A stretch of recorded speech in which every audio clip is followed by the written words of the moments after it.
बात NEET paper leak की, तो नीट पेपर लीक जांच में कई अहम पर्दाफाश, कई अहम जानकारियां सामने आ रही हैं। जांच में सामने आया है private mafia network.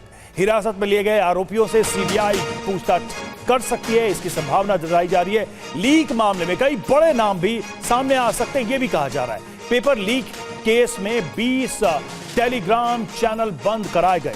Rajasthan, Maharashtra, Uttarakhand में जांच करेगी सीबीआई। तो देखिए, नीट पेपर लीक में यह पर्दाफाश हुआ है, बड़ा पर्दाफाश, एक एक करके नई जानकारियां सामने। पहली डील पुणे में हुई है, यह बड़ा पर्दाफाश हुआ है, बड़ी जानकारी सामने आई है। पेपर जो लीक हुआ है उसमें गेस्ट पेपर का नाम दिया गया उसको, यानी कि उस गेस्ट पेपर के नाम से उसे लीक किया गया, सर्कुलेट किया गया। और सीकर पेपर लीक बड़ा सेंटर बना, इसका पेपर लीक का बड़ा सेंटर बना सीकर। टेलीग्राम के जरिए इसे नेटवर्क में फैलाया गया। टेलीग्राम जो कि एक सोशल मीडिया है, एक माध्यम है, उसके जरिए इसे फैलाया गया। नीट पेपर लीक में ये बड़ी जानकारी सामने आई और पहली डील पुणे में हुई। सीकर को इसका सेंटर बनाया गया, टेलीग्राम को इसका माध्यम बनाया गया इसको सर्कुलेट करने के लिए। जितेंद्र शर्मा हमारे साथ, हमारे संवाददाता जुड़े हुए हैं। जितेंद्र, बड़ी जानकारियां निकलकर सामने आ रही हैं और ऐसा लग रहा है कि एक बहुत बड़ा नेटवर्क काम कर रहा था अक्रॉस इंडिया, पुणे से लेकर सीकर। आप देखिए कितना बड़ा कनेक्शन, क्या क्या बड़ी बातें आई हैं और पुणे में कैसे यह पेपर लीक होता है, गेस्ट पेपर जिसे नाम दिया जाता है। पुणे को लेकर क्या और इनपुट है? जी बिल्कुल, देखिए, शुरुआती तफ्तीश जो एसओजी ने की उसमें साफ तौर पर सामने है कि दरअसल इस पूरे लीक कांड का जो एपिक सेंटर है वो नासिक की प्रिंटिंग प्रेस है, जहां पर एक शख्स के द्वारा उस पेपर को वहां से लीक किया जाता है। उसके बाद उस पेपर को पुणे भेजा जाता है, पुणे में उसकी डील होती है। वो डील होने के बाद पेपर सीधा हरियाणा और हरियाणा से सीकर जाता है। तो ये पूरा जो ट्रैवल हिस्ट्री है वो अब तक सामने आ चुकी है। तकरीबन 15 से ज़्यादा लोग ऐसे हैं जिनसे एसओजी खुद पूछताछ कर चुके हैं और उन्हें अब फिलहाल सीबीआई के हैंडओवर भी कर चुकी है।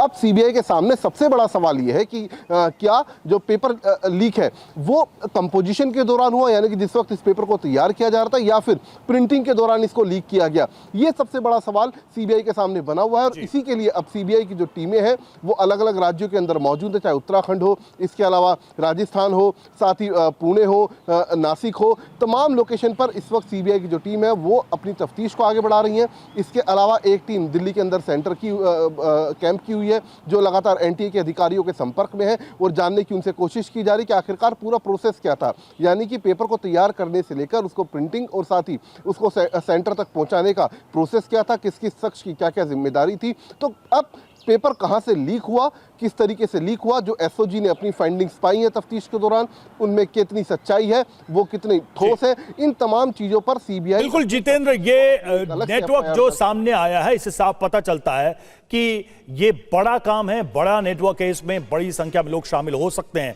जिस तरह का चैनल दिखाई दे रहा है। शालिनी वाजपेयी भी हमारे साथ जुड़ चुकी हैं, एनटीए की बैठक इस वक्त चल रही है, उनसे और ज्यादा जानकारी लेते हैं। शालिनी, सबसे बड़ा सवाल अब एनटीए को लेकर ही है। एक तो ये कि नई परीक्षाएं कब होंगी, एक तो बड़ा चैलेंज, और फिर से उन परीक्षाओं को सही तरीके से कंडक्ट करना, क्योंकि एनटीए को लेकर बहुत सारे सवाल हैं। कितनी गंभीर चुनौती है एनटीए के सामने नीट परीक्षा को लेकर? यह दोबारा हो रहा है, एक बार फिर देश के सामने एक चुनौती आ गई है नीट के द्वारा कंडक्ट किए गए एग्जाम्स को लेकर।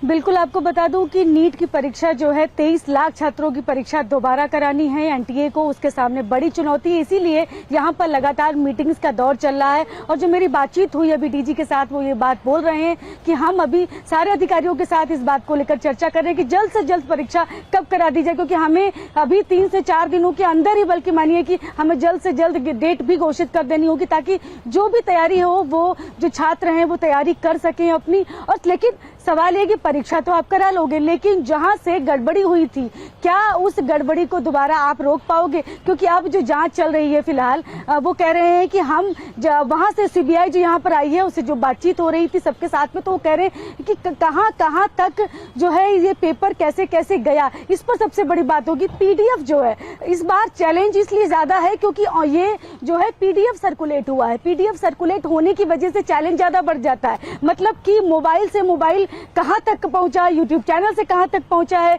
टेलीग्राम से कहां तक पहुंचा है, इसको लेकर एक बड़ा चुनौती भी है, जांच को लेकर भी। बिल्कुल, इसीलिए कई सारी चुनौतियां अब एनटीए के सामने हैं ही, और सबसे बड़ा सवाल यह है कि जो बच्चे एग्जाम दे चुके थे उनके लिए ये कितना बड़ा दबाव होगा दोबारा इस पेपर के लिए अपीयर होने में।